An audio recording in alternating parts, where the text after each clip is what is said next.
Good morning, Josie here from Phinest Laya. Today is Sunday.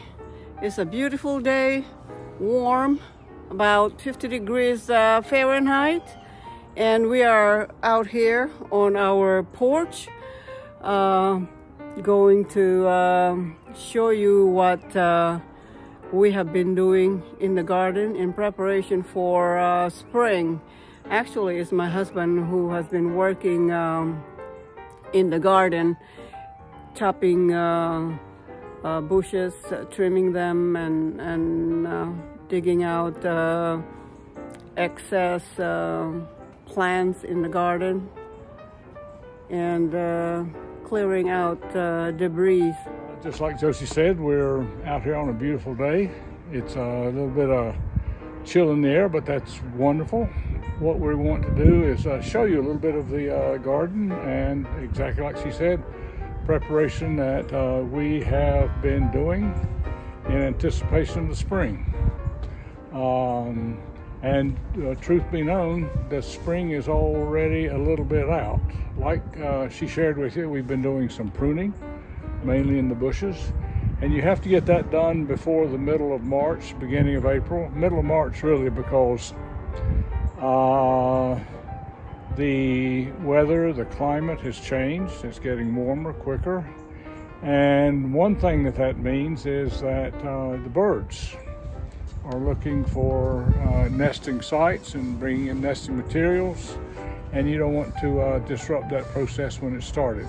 So if you come up here, you'll be able to look out across the garden. And what we're going to do is start over here on the right and then go around.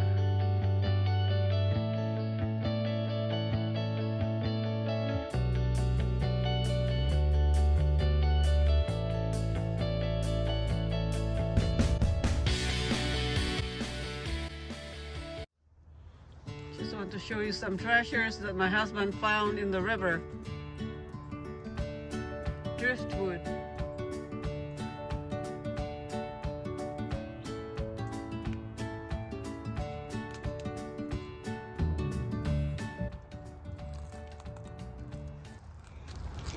Okay, right here by the driveway, we have cultivated this ground for blueberries. We have 6 blueberry plants along here, and they were pruned in the fall, and actually there should be a lot more growth than there has been. I think one of the challenges that the blueberries have is that there are a lot of other plants allowed to grow in here that do 2 things. They take away sun to some degree, and they take away a lot of the nutrients that are in the bed. But we're going to keep those down to a minimum this year so that we get a little bit more from the blueberries. Right here is Spot. Spot and I have been together for about 55, 60 years. He was created while I was doing some welding work during high school and when I was going to college. He was created one summer. Here, of course, we have some hydrangea. I can't really tell you much about that because in general I'm not allowed to do anything with it because of the different kinds that are there and how and when you cut the growth on them. But anyway, that is something that's ongoing. This is a woodpecker hole. They cut down a tree close by here, and I asked them if I could have this part of it, and they said, certainly. I did give them a hat for throwing it in the truck for me. This is the woodpecker hole right down here.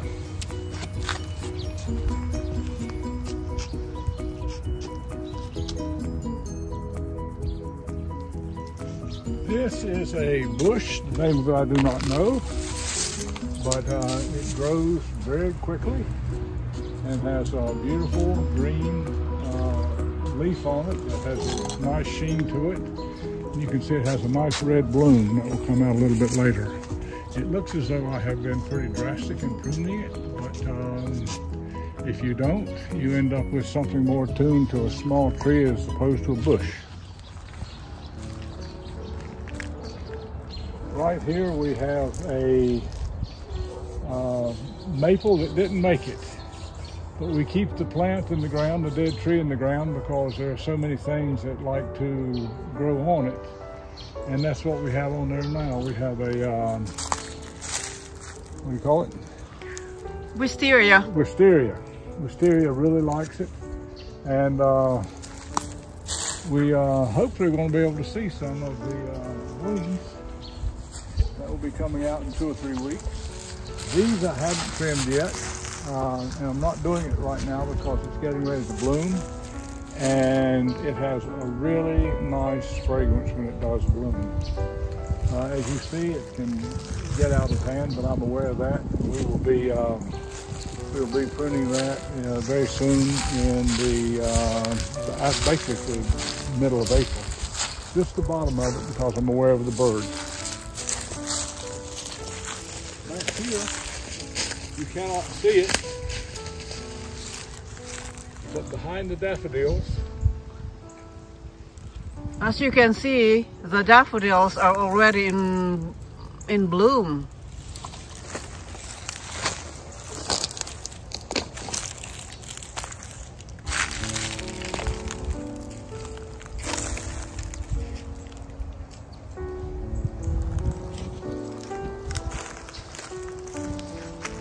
back here there's nothing to see, but this is where we have the asparagus. And it is, it's been in the ground now for about 6 years, 7 years maybe.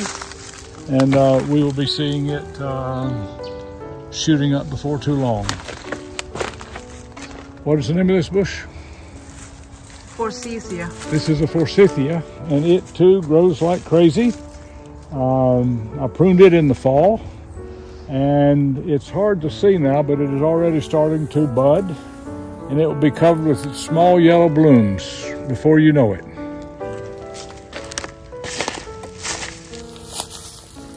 Here we have more hydrangea, and it is starting to bud.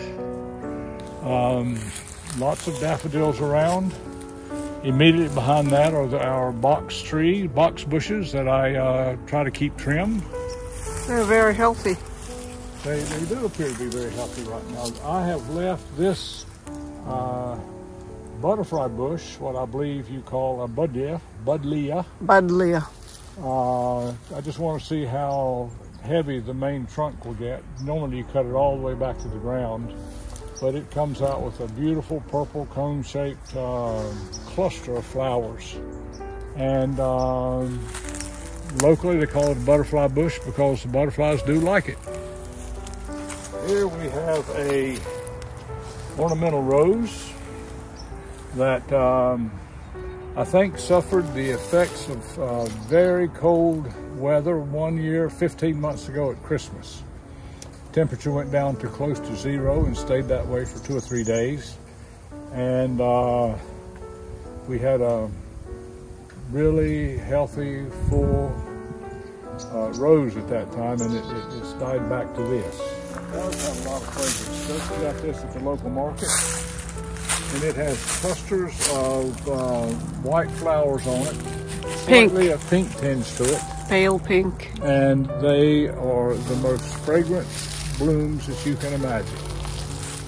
Here we have a bush that I refer to as a flame bush because it grows a lot and it gets filled out with a lot of leaves. It's quite interesting because the stem is almost hexagonal shaped with definite ridges on it.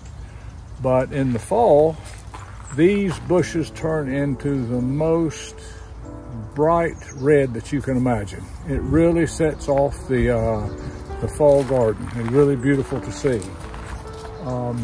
These along the back here are a plant that I have absolutely no idea about its name, what it's called, but it has a beautiful waxy green leaf.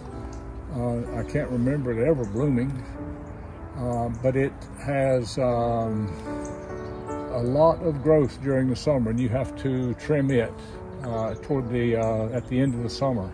Actually, you can see now where it has trimmed. I've trimmed it, and it hasn't filled back in yet. These are bits and pieces that we collected from my parents' garden. They've had them for a long, long time. One a Chinese lantern, the other one a Chinese temple dog. That's all that I know about them. But we enjoy having them here in the garden. Here is a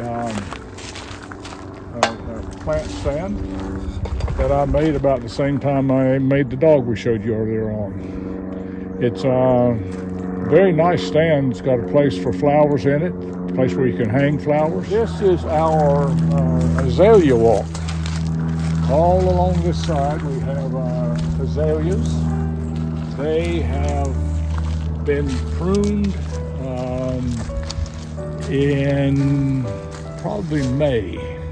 They bloom before that, and if you have azaleas and you want to prune them, you have to do it immediately after they bloom. And if you wait, you're going to lose the bloom next year. Back here we have some hydrangea. And bananas. This is a part of the garden that is not very often seen because of the plant barricades that are here. It's a nice place to sit. It's dominated by two trees. This one, this one, I'm not sure what the name of it is. It's a privet. I'm told it's a kind of trivet. And it grows very fast. I really like it, but in a it's an invasive moment, species. I cut the privet down, and it didn't like being cut down, so it started to grow back, and I gave it the opportunity to do so. And these flowers, they were planted about 3 years ago. Lenten rose. Lantern rose. Back here you can see that we have done some pruning. These bushes, similar to the ones that you've already seen, have been pruned to about a third of their original size in anticipation of the summer. Still giving birds an opportunity to find a place and build a nest. Also back here we have two other plants that are very special. The one closest here has a bright red blossom. I don't know the name of it. It's Regella. That's it. And next to it is an ornamental ginger lily. Ginger lily. These are peach trees. We have two peach trees. This one in blossom and that other one getting ready to. They're beautiful. We don't know if they're going to produce fruit now because there's a chance of having other frosts. This one is a damson plum that we planted two, and this is the one that's surviving. It has a lot of blooms on it now. We haven't pruned that one this year, so we're letting it go. The other one we had died, unfortunately. Immediately here in front of us we have a fig, which did produce last year, but it started late. Very sweet fruit, delicious fruit, but it was we didn't get that much off of it. Just behind it there is I call it a tea plant. It's not a tea plant at all. Camellia. It's a camellia, but not of the tea producing variety. But it does have a beautiful pink bloom. The azaleas that Josie has planted, and they have really, these are sort of red and pink azaleas along here.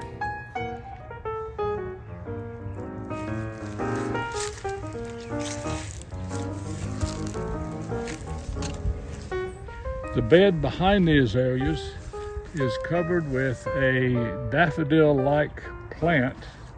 It's the leaves are like a daffodil, but they're variegated, green and white. but they have really spread out in the last several years. So these are called carrots. They're a kind of grass, ornamental grass. And we have thinned them out. This thing right here is a sculpture that represents family, I think. We have several things like that around the garden, and I haven't gotten around to identifying exactly what they are yet. The bird bath is full of collected bones and stones and seashells, etc., from around the world. And has a wire sculpture that was made by my brother about 50 years ago.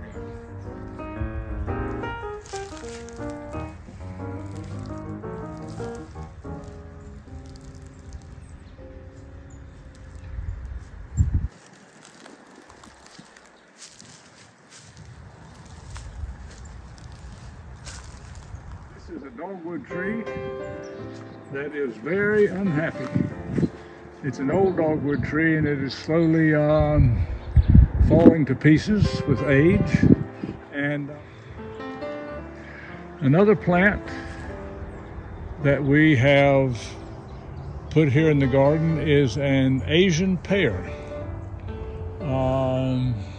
And it has done extremely well. It's still a small plant, small tree, but it produces prolifically,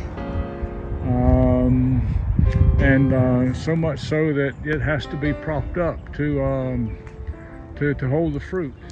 Right here in front of us you have what we call the raised bed. This was just a part of the garden, and I've collected bricks and pieces of wood and stone from different places, and we've created a raised bed. It is 2 feet to 18 inches above the yard, and we've just filled it with compost and sawdust and horse manure and leaves for the past 5 or 6 years.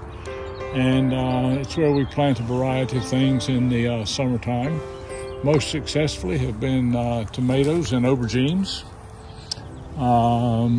Right now you can sort of see around the edge of it upturned plants with their roots in the air. Those are ones that have been thinned from the garden, and I want to conserve the dirt but don't want to plant. So I'll put them here to dry out.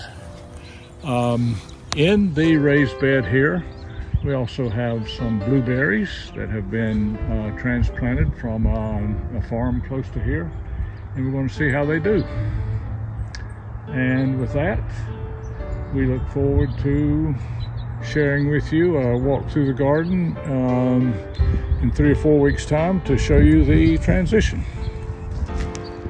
Nice to see you, nice to talk to you, and hope you're having a great day. Bye-bye.